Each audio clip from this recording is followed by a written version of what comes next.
Vamos fazer a nossa pequena prece para a gente poder se conectar de uma forma mais estreita e ostensiva com o nosso Pai, um Pai de infinito amor e misericórdia, Jesus, o nosso Mestre querido, aos bondosos amigos espirituais que nos protegem, que nos guiam, nossa gratidão por aqui estarmos essa noite reunidos em Teu nome, tentando compreender um pouco mais das Tuas leis, para que possamos ter força, fé e coragem de colocá-las em prática, tanto no nosso mundo interior quanto no exterior. Rogamos e vibramos por todo o planeta Terra, em especial os países que estão em guerra, que passam fome, que a nossa prece possa envolvê-los, dando forças, fortalecendo-os para que possam suportar a parte que lhes cabe. E que nós, Senhor, possamos também fazer algo por pensamentos, palavras e obras. Gratidão por todos os momentos e que essa paz e esse amor continue entre todos nós. Assim seja. Graças a Deus. Gente, então, o capítulo... Boa noite, pessoal que foi chegando aí. Eu perdi um pouquinho, porque vai entrando as pessoas juntas, eu não consigo ver todo mundo. Nosso primeiro capítulo, que a gente pretende fazer 2, mas não necessariamente precisa ser 2. Vocês podem me interromper a hora que for necessária. Se eu souber responder, terei imenso prazer. O primeiro capítulo, chamado Confissão. A gente confessa algo de nós mesmos, né? A confissão é algo íntima, é alguma coisa que está dentro de nós, que a gente só bota para fora mesmo em última instância, quando por algum motivo aquilo nos sufoca, e vamos confessar, sem sombra de dúvida, com aqueles que a gente mais confia ou que sente confiança, né? A confissão tem essa questão. A confissão, se ela for sincera, ela é um ato de humildade, e a gente vai ver nesse capítulo que quem faz a confissão está procurando ser humilde, aceitando os seus erros, o que é muito difícil a gente enxergar os nossos erros e, acima de tudo, aceitá-los, né? Ver é um primeiro passo, e aceitar que eles estão na gente é um segundo passo. Para um terceiro, é a gente poder ter a coragem de transformar, que aí é muito trabalho, mas a gente só pode mudar aquilo que a gente vê e aquilo que a gente aceita na gente. Aquilo que não se vê e aquilo automaticamente não vai se aceitar também e não vai modificar. Então, a confissão é algo bastante delicado. Então, vamos lá. Vamos passar. Como eu sempre falo para vocês, a nossa vida toda nós estamos ligados em rede, literalmente, como são os computadores, que são todos ligados em rede, como são as conexões dos cérebros, as conexões neurais, nós também somos todos conectados uns pelos outros por laços magnéticos. Laços esses magnéticos que podem ser positivos ou negativos. Os positivos são... sem querer eu voltei, né? Ou eu não fui? Agora que eu fiquei na dúvida, né? Deixa eu ver se está lá. Entrou não, gente, o slide? Não, né? Então, só um minutinho. Então, os laços... Parar a apresentação. Só um minuto que eu vou tentar colocar na tela de novo, tá bom? A gente pode criar laços magnéticos positivos ou laços magnéticos negativos. O ruim dos negativos é que nós vamos ter que dar conta de trabalharmos com... Só um minutinho, gente, eu não acredito que justo agora não vai entrar. Que maravilha será. Vamos lá. Vou tentar. Entrou, que bom, que bom, que bom. Ótimo. Então, vamos lá. Os negativos são os piores para a gente lidar, porque, acho que agora foi, né? Foi. Porque eles vão requerer de nós uma soma de perseverança, de humildade, de resignação, de abnegação, porque é isso que aqueles que nós antipatizamos precisam, né? Não é eles que precisam, na verdade, somos nós que precisamos desenvolver isso para com eles, né? Porque a antipatia é uma enfermidade, portanto, quem sente antipatia é que está doente. A gente acha que é o outro que está errado, né? Por isso que a gente sente simpatia, a gente sente antipatia, a gente sempre fala, mas eu só antipatizo essa pessoa porque essa pessoa não é mole, né? Mas tem tanta gente que não é mole, a gente nem liga, nem tem simpatia, nem antipatia, é uma coisa neutra. Então, o problema da antipatia é sempre nosso, a gente precisa entender isso. Somos nós que temos que trabalhar essas questões dentro de nós.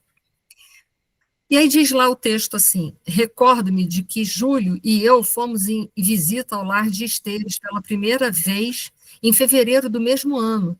Contudo, colocados à frente de Lina, ambos nos sentimos incompreensivelmente ligados àquela jovem, bela e simples cuja presença exerceu de imediato sobre nós intraduzível atração.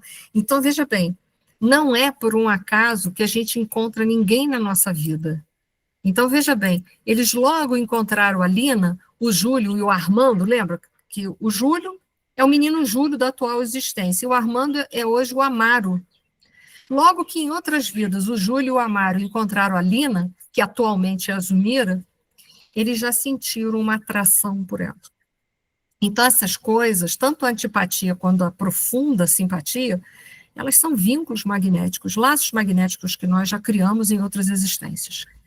Guardei comigo a surpresa que me possuía, mas Júlio, impulsivo e irrequieto, veio a mim extravasando o coração. Então a gente vê que o Júlio era muito emotivo, muito passional.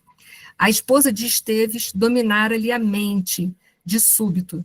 Se pudesse haver chegado antes do companheiro, acentuava enamorado, não lhe cederia o lugar. Sustentava a impressão de que Lina já lhe havia surgido em sonhos, e desse modo, várias vezes, repetiam confidências que me tocavam as fibras mais íntimas. Então, eu fico me colocando no lugar do Armando, né, que hoje é o Amaro.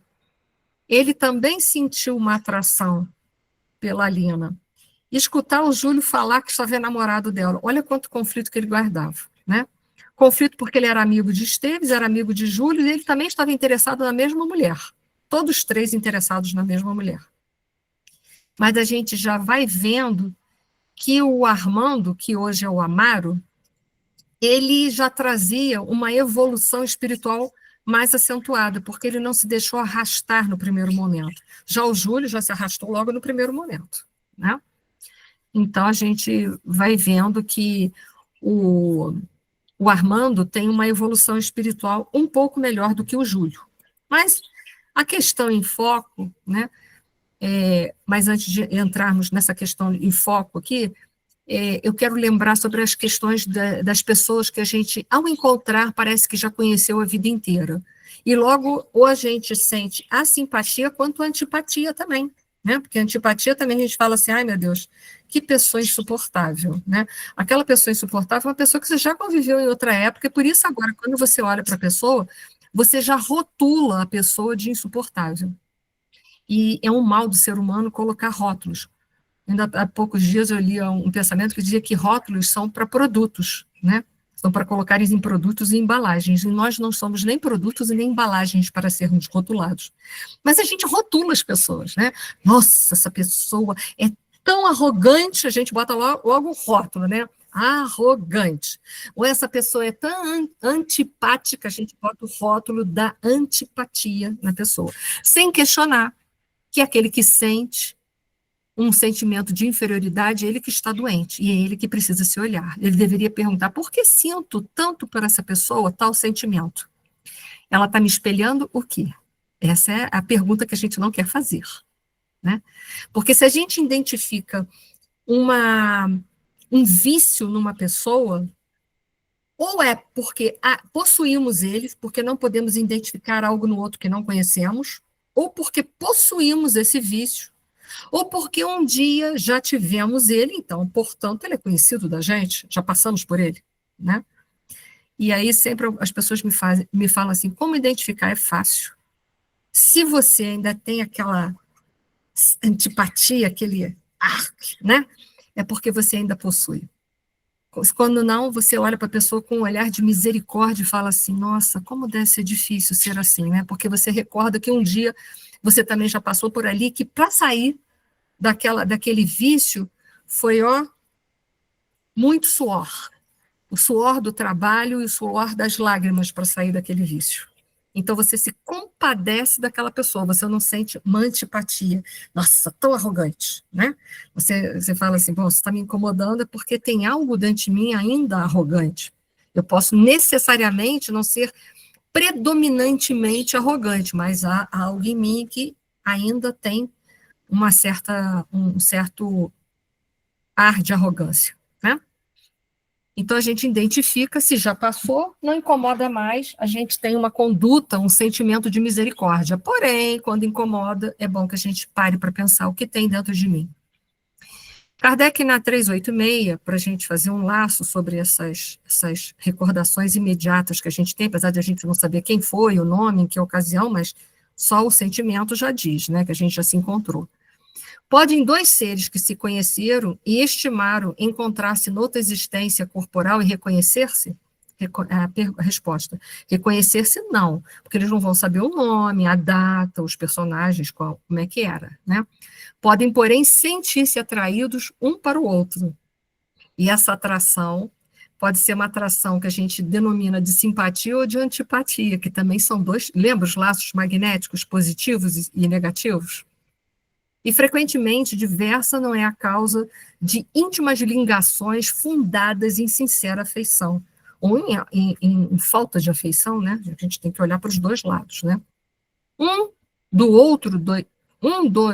dos outros seres se aproximaram devido a circunstâncias aparentemente fortuitas, mas que, na realidade, resultam da atração dos dois espíritos que se buscam reciprocamente por entre a multidão. Então, quando isso é positivo, são os laços de amor, né, que a gente encontra a pessoa e fala assim, nossa, você me parece da minha família, né? É alguém familiar que você já gosta de cara, né? E às vezes vai dali para frente criar uma amizade com aquela pessoa que vai durar a vida toda. Mas a antipatia também, se não for tratada, ela vai durando a vida toda. A gente não pode esquecer desse pequeno detalhe desagradável. Enquanto não for convertido numa simpatia, ele vai ficar ali, ó, me futucando, me martelando até eu resolver tratar daquela ferida que está ali. Então, vamos lá. Vamos seguir, isso aqui foi só para dar um embasamento. Na 388, os encontros que costumam dar-se de algumas pessoas e que comumente se atribuem ao acaso, não serão efeito de uma certa relação de simpatia entre os seres pensantes, a ligação que ainda não conheceis. O magnetismo é o piloto desta ciência, que mais tarde compreendereis melhor. É o que eu disse, nós estamos todos conectados vibratoriamente por laços magnéticos, né? E aí eu só botei uma nota assim, esse magnetismo espiritual é diferente do magnetismo físico, mas análogo. Ele atrai, repele, harmoniza ou desarmoniza os espíritos conforme as suas vibrações. Tá bom? Porque o magnetismo espiritual é diferente do magnetismo mineral que nós conhecemos. Se nós pegarmos dois ímãs, eles vão ter polos positivos e negativos. Na física comum, o que vai acontecer?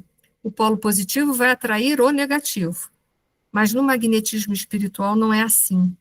Positivo atrai positivo, negativo atrai negativo. Por isso que eu falo, encontrou alguém negativo, pergunta qual é o teu defeito que simpatiza com ele. Defeito simpatizar com o do outro é uma coisa muito esquisita, né? Mas é mais ou menos isso. E aí a gente precisa fazer um trabalho interior para a gente ver o que de defeito essa pessoa está me espelhando, para que eu possa trabalhar o meu defeito, não dela, porque se a pessoa é arrogante, que às vezes é mesmo, eu dei um exemplo da arrogância, às vezes a pessoa é arrogante mesmo, de verdade, né? Não, nós não estamos falando por implicância, né? Mas porque é. Mas a arrogância da outra pessoa é problema da outra pessoa. A minha arrogância é problema meu, que eu preciso tratar, né? Como todos os vícios. Eu não posso tirar o vício de nenhum de vocês, nem vocês tirarem os vícios que estão dentro de mim. Mas eu tenho total autonomia e poder para tirar os meus, de mim mesma. Só. Ninguém mais pode fazer isso por mim, como eu também não posso fazer por vocês.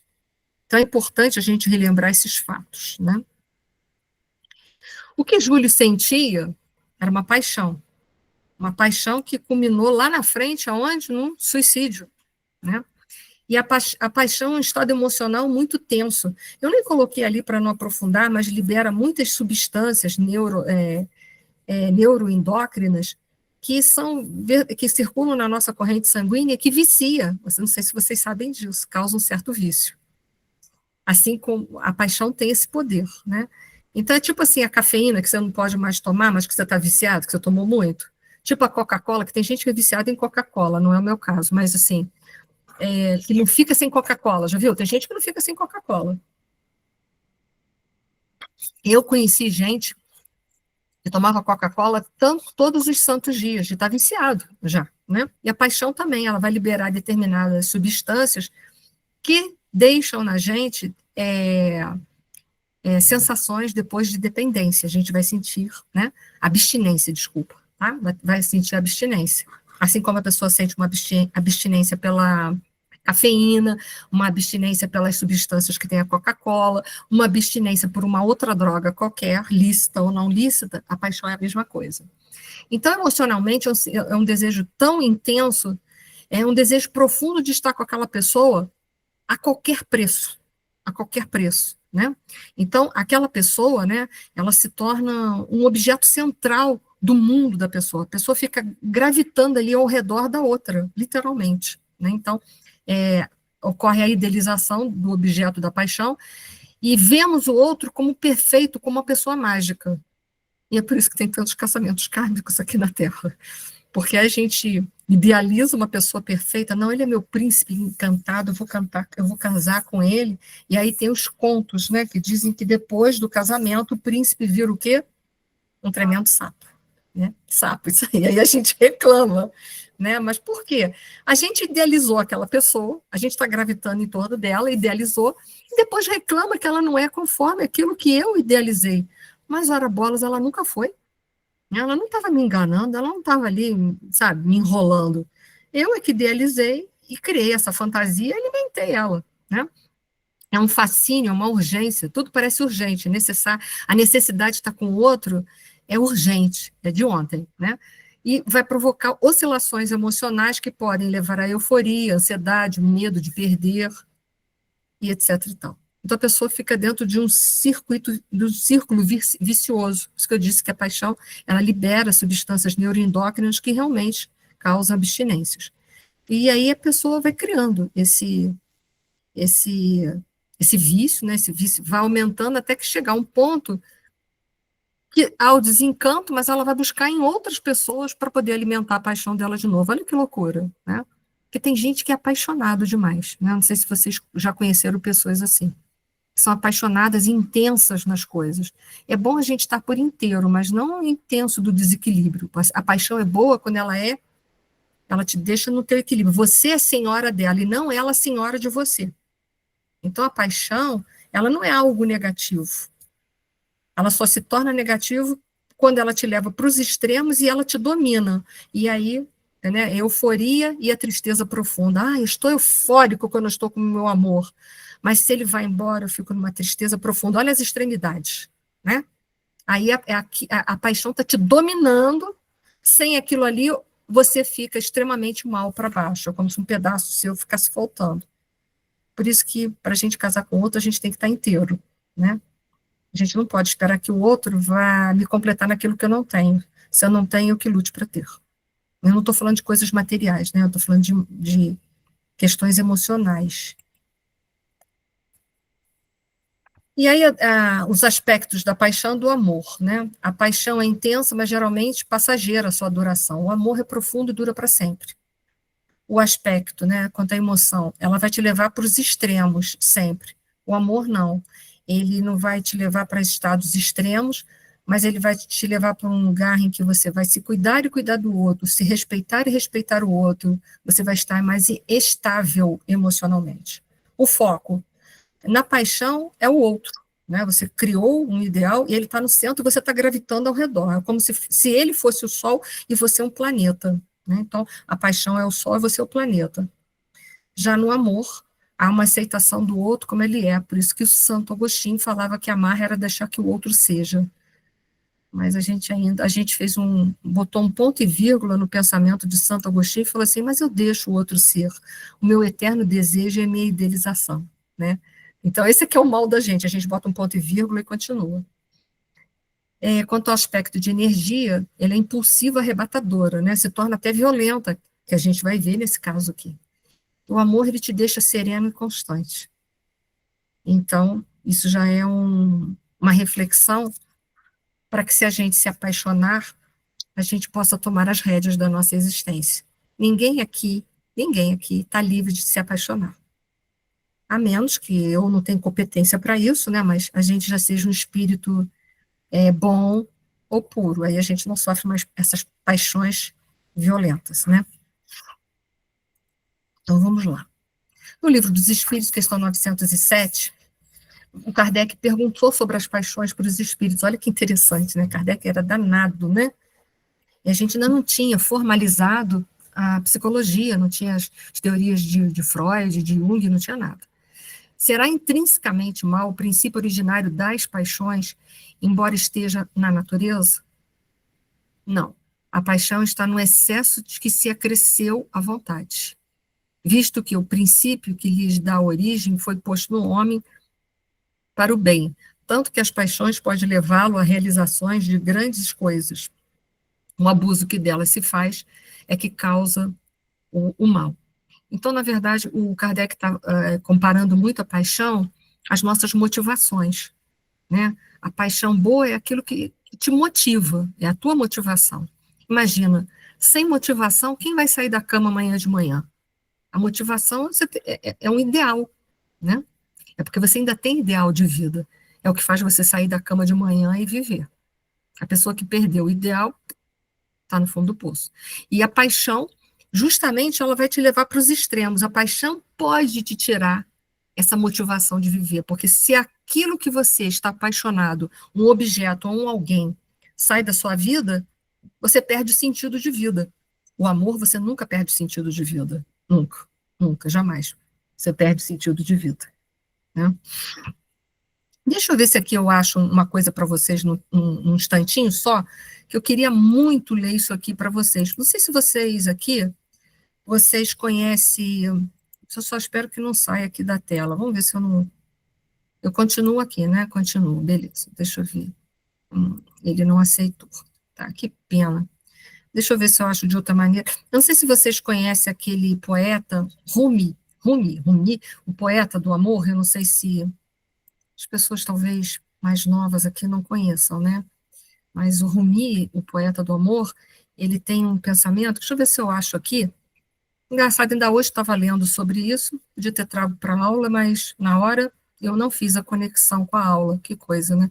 Deixa eu ver se eu acho aqui, para eu ler para vocês, que interessante essa poesia, uma poesia rápida de Rumi. Deixa eu ver se eu encontro aqui.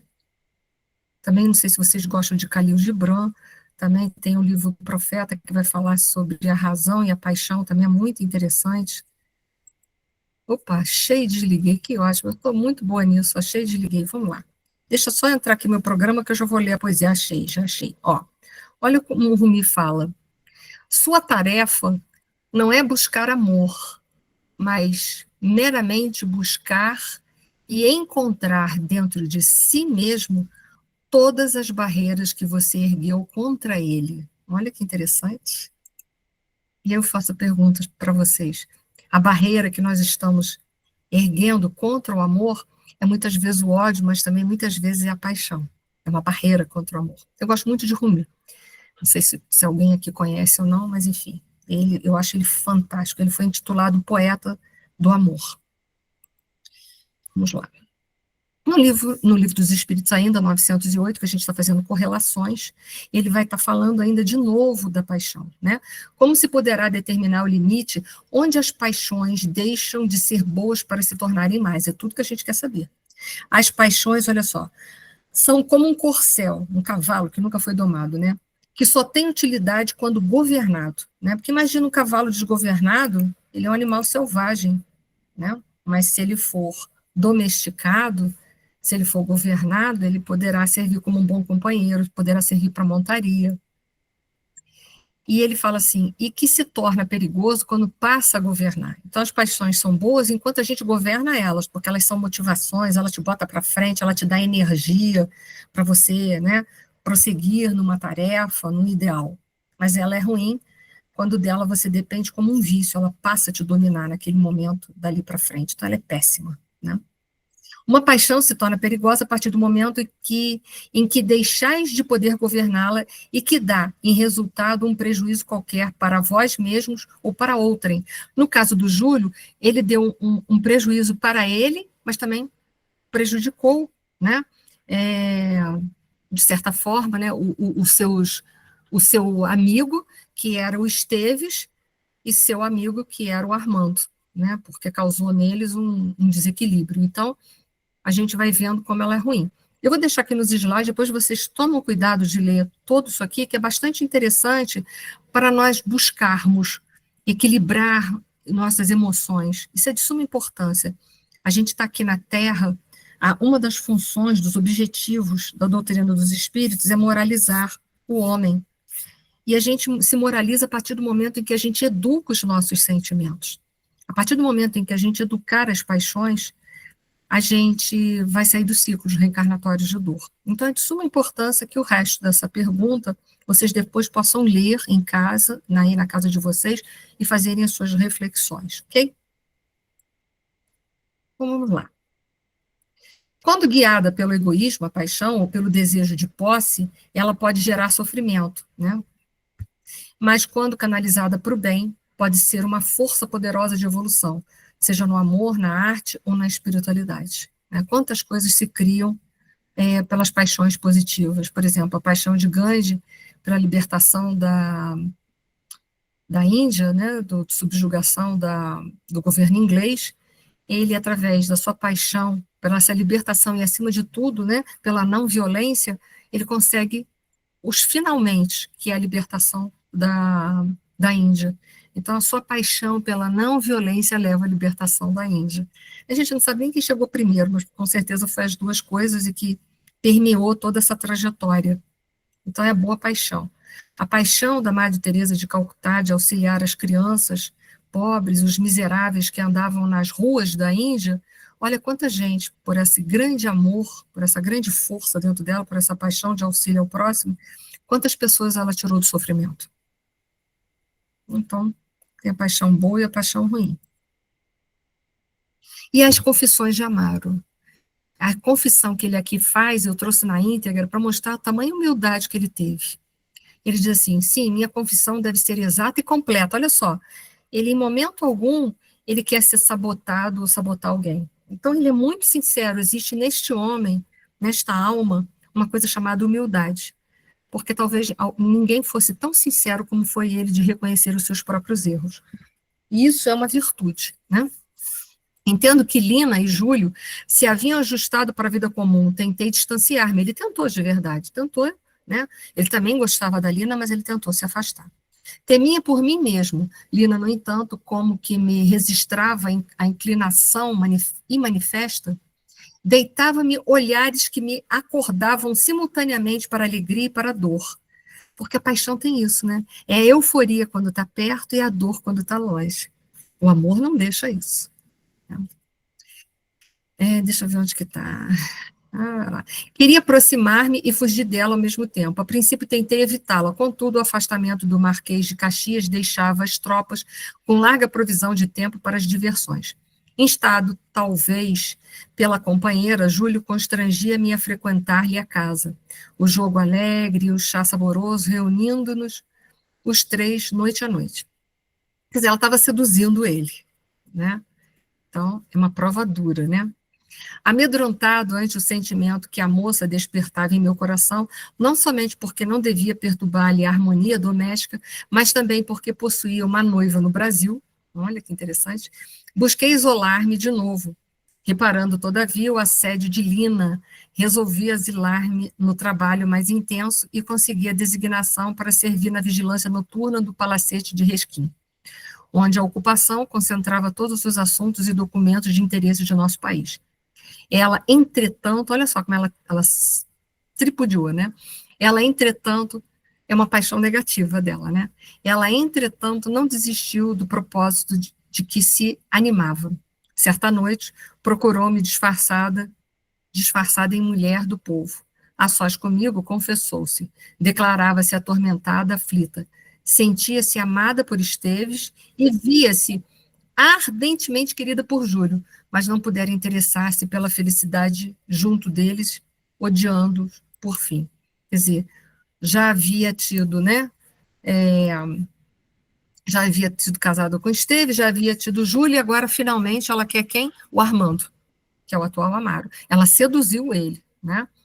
Por isso que aqui na Terra a gente nunca está 100% certo nem errado. Os erros aqui são sempre de parceria, infelizmente. Né? No mundo de provas e expiações, a gente erra de meia. Né? Porque o mal, a imperfeição ainda habita em ambos, né? Poderia sempre, agora pergunta de Kardec, poderia sempre, porque ali existia uma paixão que arrastou ele, né? Poderia sempre o homem, pelos seus esforços, vencer as suas más inclinações, porque isso é uma má inclinação. Ele estava apaixonado, estava numa iminência de ser arrastado por essa paixão. E aí, então, Kardec faz essa pergunta também no século XIX, olha que interessante. Sim, e por vezes fazendo esforços bem pequenos. O que lhes falta é a vontade. Há quão poucos dentre vós fazem esforços? E aí a gente tem que entender que isso é um fato e que está de conformidade com a lei de Deus, que não coloca sobre nossos ombros peso superior às nossas forças. Então, se ele passou por aquela tentação ali, ele tinha capacidade de vencer aquela má inclinação dele e seguir. Só que a gente sabe que não é moleza, né? E a 911, Kardec fecha. Não haverá paixões tão vivas e irresistíveis que a vontade seja impotente para dominá-las? A pergunta se cabe bem aqui, né?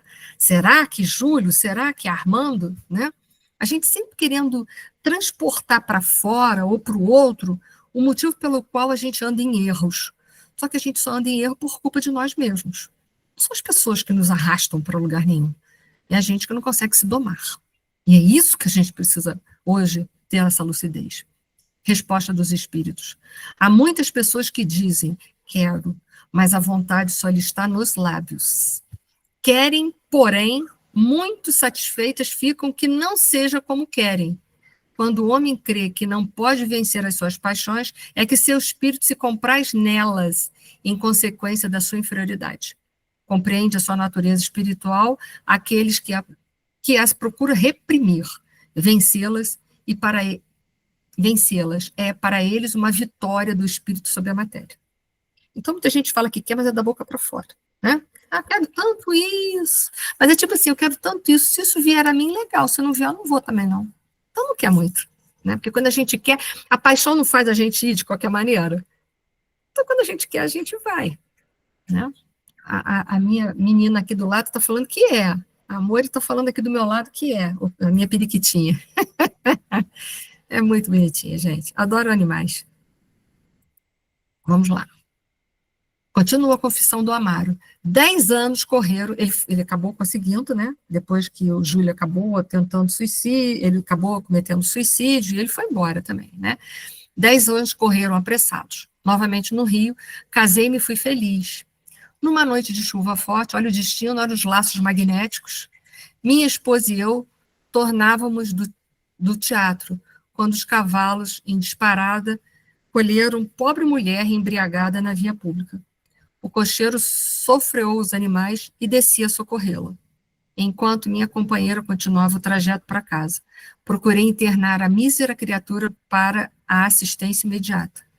Guardas e populares auxiliaram minha empresa, mas com inesquecível assombro, quando a mulher foi recolhida ao leito, de ventre rasgado, a esvair-se em sangue, nela identifiquei Lina Flores.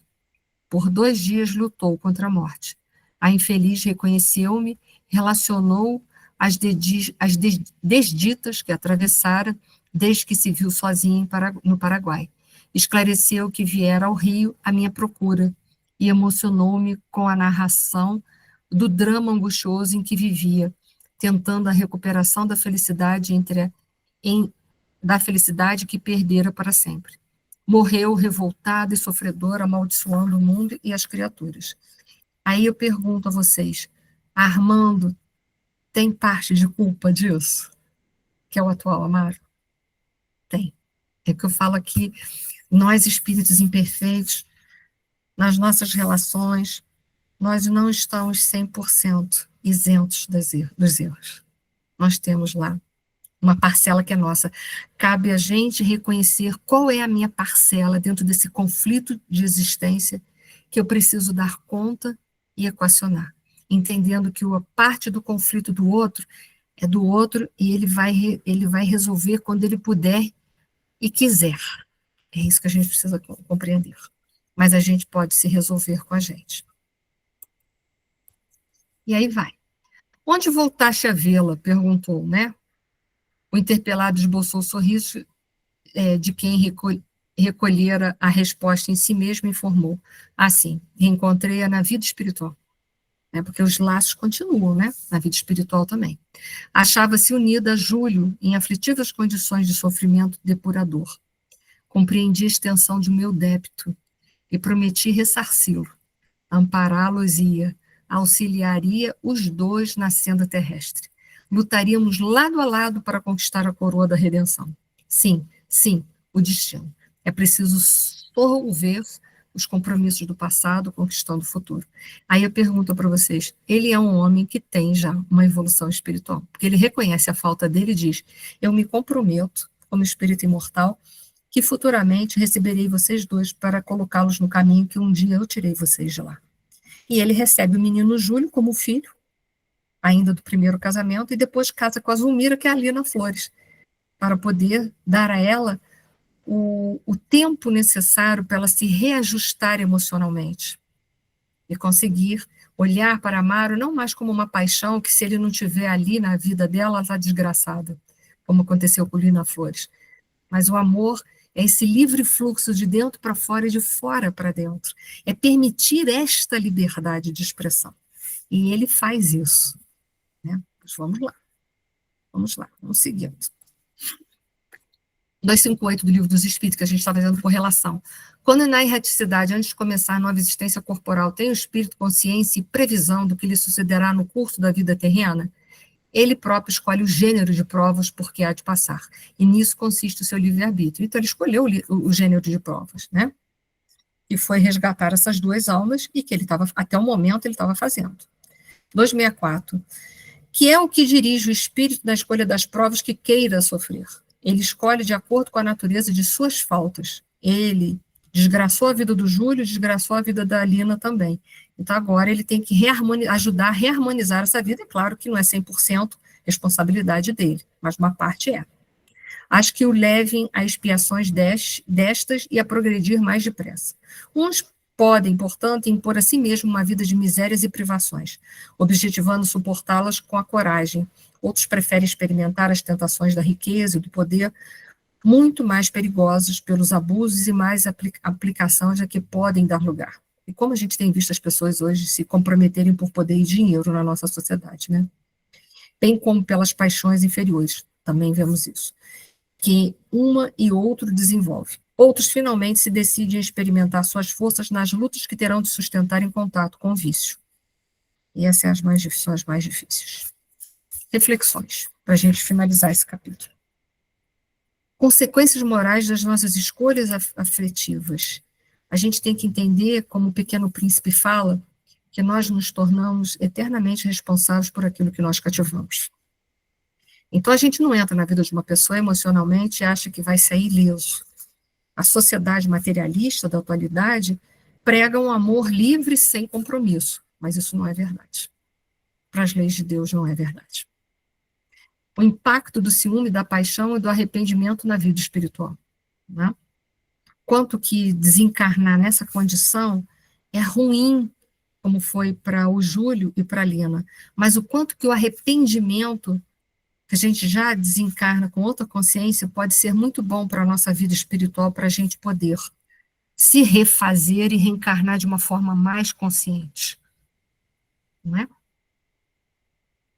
A importância da responsabilidade emocional e do resgate kármico, foi o que eu falei, a sociedade prega um amor livre, mas isso não existe para as leis de Deus, nós somos sempre responsáveis por aquilo que nós fazemos. Somos responsáveis por escolhermos o que quiser, mas automaticamente teremos que responder para as escolhas feitas. A continuidade dos vínculos e compromisso após a morte física. Né? São vínculos para sempre, vínculos positivos ou negativos. Que possamos nós, daqui para frente, fazer o maior número de vínculos positivos possíveis. E é isso. Esse bebezinho ali lindo, Jesus e Maria, representando para a gente lembrar que tudo tem jeito, né?